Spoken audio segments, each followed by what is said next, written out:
If you're the kind of person that you've gone through trial and error, trials and tribulations, but for some reason things don't seem to line up, no matter what you try, no matter how you see it, this episode is for you.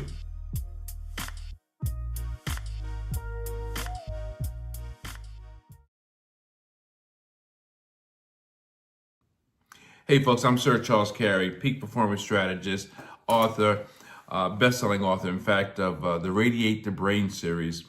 And I want to talk to you today about resources.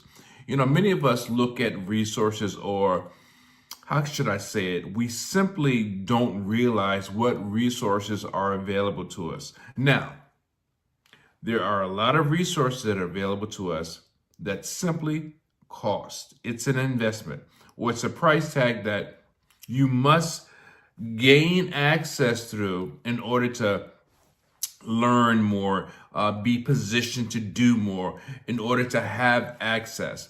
And that's fair. And I think that many of us need to understand that to gain access, that's a resource that sometimes doesn't come inexpensively. It's a resource that has or can have massive value. And we should be prepared, if you're really serious and if you're really interested in a thing, whatever that is, you should be prepared to move forward knowing that that investment should get you what you need. Now, sometimes we don't get it because we simply don't pay attention, or we don't realize what the true value is. Maybe it has not been explained well enough, and I get that as well. But here's the long and short of a thing. Anytime we're investing, we need to pay attention to what we're investing in. And before the investment is made, we should know what we're expected to get out of a thing, whether it's something tangible or something that's intellectual. So with that being said, let me just really dig in and get started. You know, resources are something that we all need. It doesn't matter at any stage in your life. You know, an infant, right, or a toddler, they need resources. They need food. They need care from their parents, right? They need milk. They need clothing, their diapers change, et cetera, et cetera. But as they get older, they become a young kid, you know, whatever the case may be, a young child, their resources have upgraded. The demand for what their needs are much different, on a higher level, and so on and so on. As we get older and older, from infant to toddler to preteen to a young man or woman, even in our adulthood, even as we become seasoned, we're always going to need resources. But sometimes we don't really realize what those resources are. And to put it simply, resources are people, places, and things. Yep. This is not an English class. You heard it right. It's a noun. Resources are people, places, and things. And depending on how it's used, maybe some may consider it an adjective. I get that. But let's start with the places and things first. I think that's a good place to start, because when you think about resources and you think about places and things, think about a river, a dam, right? That's a resource. That's also water. Water is a resource. It's a resource for human life. It's a resource for simple travel. Think about the internet, right? Think about electricity.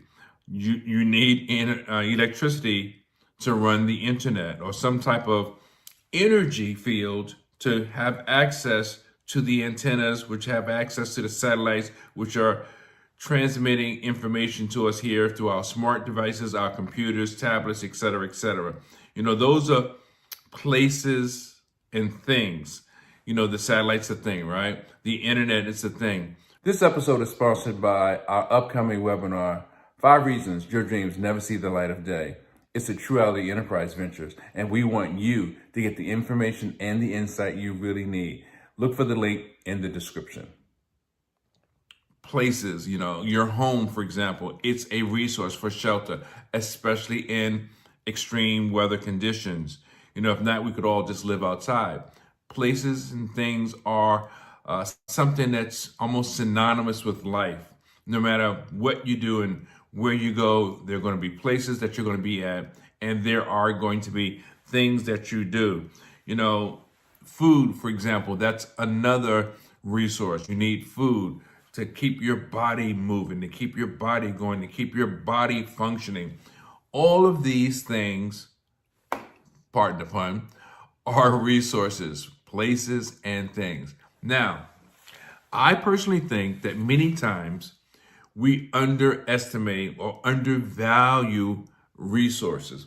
Or sometimes we just don't think what actually are resources outside of places and outside of things. Because technically, I don't think anyone considers resources places and things, although they are.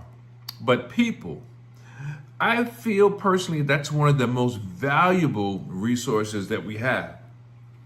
And having each other as a resource can make the biggest difference between night and day.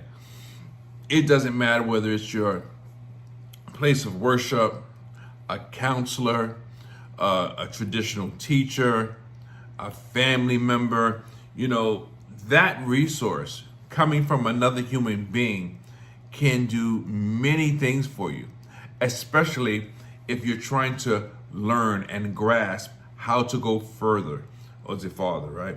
How to do more, how to have more, how to become more. And many of us don't realize that the greatest resources are the people that are around us, the sphere of influence that we are a part of. You know, people can say, what's your sphere of influence? Yes, but you are also a part of that sphere of influence. Just like you may rely on other people may rely on you. And they're relying on you for your intellect. They're relying on you for your experience. They're relying on you for various aspects of your know-how. But we just don't necessarily consider it like that.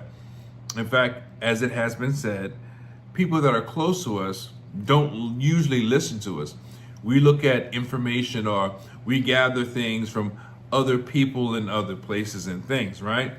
But the people themselves, I think, are one of the greatest resources that we have. And again, we don't take advantage of it. You know, when you think about, you know, I wrote some things down, scholars, your parents, right? Your peers. Well, if you want to do something, if you want to know something, you want to know how to do something, why not relate to someone that you know that has done that thing? You don't believe them or you don't trust them because they're your brother, your sister, your cousin, or they live next door to you, or they don't have enough money to be right. Is that your criteria for a person's being a valuable resource to you?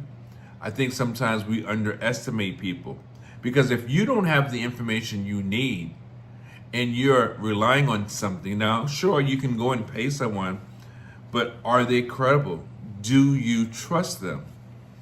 And if you know someone that has done something that you have not done, I would think that's a reasonable resource.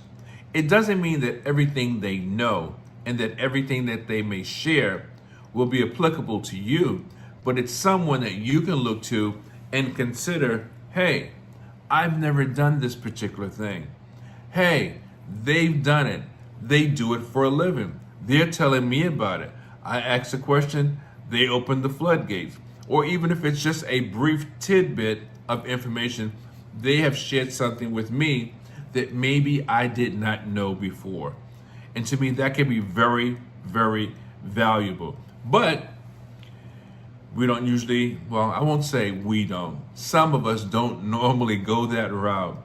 We're willing to pay coaches and others for their experience, but we don't really realize, wow, there is a wealth of experience in my or within my sphere of influence. Again, my colleagues, my peers, maybe in my place of worship, if you're in school, the scholars there, the teachers, right, the educators, maybe even people in everyday life, the policeman, the librarian, maybe someone that's had a business in your community for a number of years. And it all depends on what it is that you're trying to do, what you're trying to learn, and where you're trying to go. Now, people have experience on various levels, but they are still a resource. If you're talking to someone about how to do something and the information they're sharing you already know, well, it's not like they're giving you bad information. You have an aptitude that already speaks to that level of understanding and that level of consideration. So maybe you need someone with more extensive information in that area. And maybe you can even ask them, hey, do you know anyone else that does the same thing that you do? Or, hey, do you know anyone else that does the same thing that we're talking about? And if so, maybe that person will be the ideal person to help you get the information that you need. Now, we talked about places, we've talked about things, and they're all very important resources. And we just recently finished speaking about people. Here's the thing that we also sometimes underestimate. What has life shown you? What has your life's experience shown you? See, experiences are a great resource, especially if you failed, if you've come short. And I always say in my presentations, you've got to fail in order to prevail. So if you're trying to do something, learn something, be something, and you've tried it before and it did not work out, well, one thing for sure, or as it said, one thing for sure and one thing for certain, however that phrase goes, it didn't work for you. But here's the good thing. That is valuable information. At least you know the way you did it before was not good enough. Now, maybe you needed to do more of it. Maybe you needed to do that thing sooner, or maybe you did not need to do that thing at all. But the lesson is it did not work. And because it did not work, you know for sure that's not for you. That's not the approach you want to take. So that's learning from experience. And if you learn after the fact that you failed at something, well, if you didn't take the right approach and you failed and you learned after you should have gone in a different direction, that's your first starting point. Let's go in that direction that I did not take when I attempted to do this thing before. And it doesn't matter what industry, what profession. Sometimes we have to realize that the easiest way to do something or learn something or figure something out, it's a common sense approach. So resources are very valuable, but you have to open up your mind, your mind's eye, to see what you're leaving out, what you're considering or not considering. Can you ear hustle to get resources? Absolutely. In fact, observation is one of the best ways of learning. And it's a valid or can be a very valid resource if you're careful, if you're respectful, because when you're ear hustling, you never know, that may turn into an opportunity to learn once you ask a question. Excuse me, I overheard you say X, Y, and Z. Is that valid as it relates to 1, 2, and 3? A simple, respectful interjection like that may also course correct you to get the information that you need. So look, I'm not going to hold you up any longer. I'm Sir Charles Carey, and I really would love to get more information to you. If you found this information valuable, please like, share, and subscribe so that you can get in touch every time we drop a new clip on something dealing with personal and professional development. This is what we do. We like to radiate the brain and change the game. I'll see you next time.